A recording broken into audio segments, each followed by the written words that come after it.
Assalamualaikum warahmatullahi wabarakatuh. Perkenalkan, nama saya Tiffany Arta Putri dari kelas 1 FPAI semester 1. Di sini saya akan membuat presentasi untuk memenuhi UAS dasar-dasar pendidikan yang diberikan oleh Bapak Dr. Edi Safari MPD yang berjudul Kurikulum dan Perkembangannya.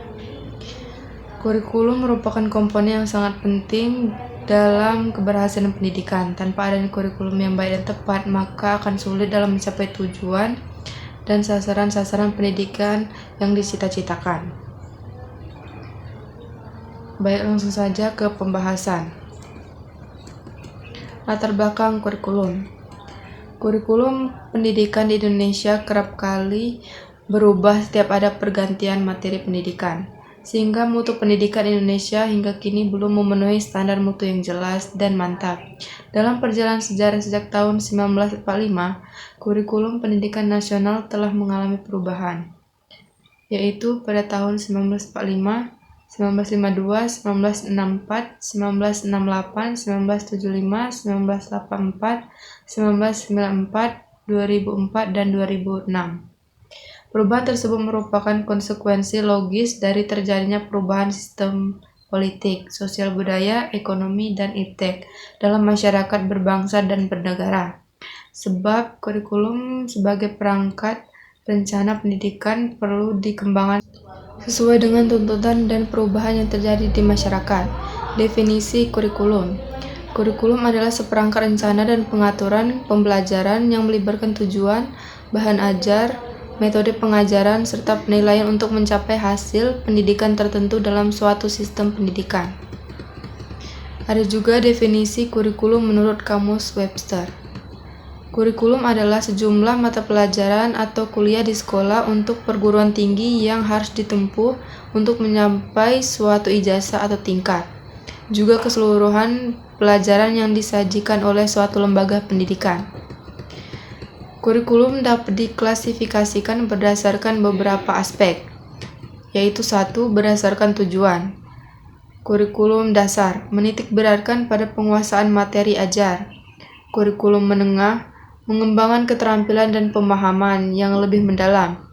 Kurikulum tinggi fokus pada spesialis dan penelitian. Yang kedua yaitu berdasarkan metode pembelajaran. Kurikulum tradisional mengedepankan pendekatan pengajaran konvensional. Kurikulum berbasis proyek mendorong pembelajaran melalui proyek praktis. Yang ketiga yaitu berdasarkan tingkat pendidikan. Kurikulum sekolah dasar, kurikulum sekolah menengah, kurikulum pendidikan atas. Beberapa faktor yang memengaruhi perkembangan dan implementasi kurikulum. 1. Yaitu kebutuhan masyarakat. Kedua, perkembangan ilmu, pengetahuan, dan teknologi. Ketiga, perubahan sosial dan ekonomi. Keempat, tingkat keterampilan abad ke-21. Kelima, keberagaman peserta didik. Keenam, kebijakan pendidikan. Ketujuh, evaluasi dan penelitian pendidikan. Kedelapan, teknologi pendidikan. Kesembilan, partisipasi pemangku kepentingan. Kesepuluh, konteks global. Selanjutnya ada juga efektivitas kurikulum dalam kondisi khusus yang semakin menguatkan pentingnya perubahan rancangan dan strategi implementasi kurikulum secara lebih komprehensif. Rancangan dan implementasi kurikulum saat ini. Struktur kurikulum yang kurang fleksibel, jam pelajaran ditentukan per minggu, materi terlalu padat sehingga tidak cukup untuk melakukan pembelajaran yang mendalam dan yang sesuai dengan tahap perkembangan peserta didik. Materi pembelajaran yang tersedia kurang beragam sehingga guru kurang leluasa dalam mengembangkan pembelajaran kontekstual. Teknologi digital belum digunakan secara sistematis untuk mendukung proses belajar guru melalui berbagai praktik baik. Arah perubahan kurikulum. Struktur kurikulum yang lebih fleksibel, jam pelajaran ditargetkan untuk dipenuhi dalam 1 tahun.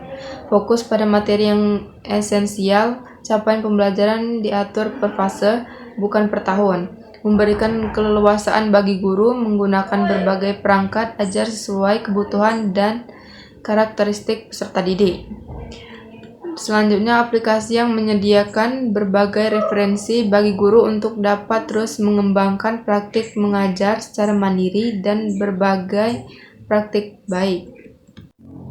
Selanjutnya yaitu komponen-komponen kurikulum dan perkembangannya di Indonesia, yaitu 1. Tujuan pendidikan, 2. Isi pendidikan, 3. Metode pembelajaran, 4. Media dan sumber pembelajaran, 5. Evaluasi pembelajaran, 6. Penilaian, 7. Pendukung pembelajaran, dan 8. Pengelolaan kurikulum.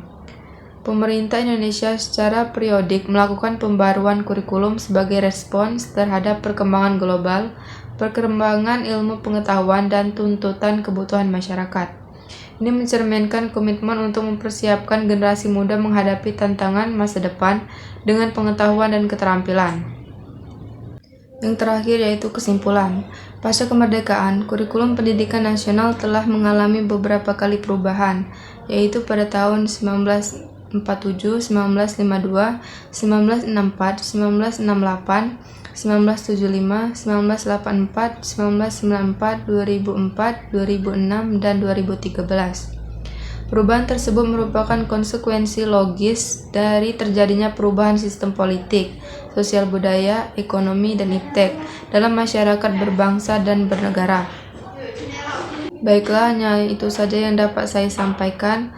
Lebih dan kurang saya mohon maaf. Akhir kata, wassalamualaikum warahmatullahi wabarakatuh.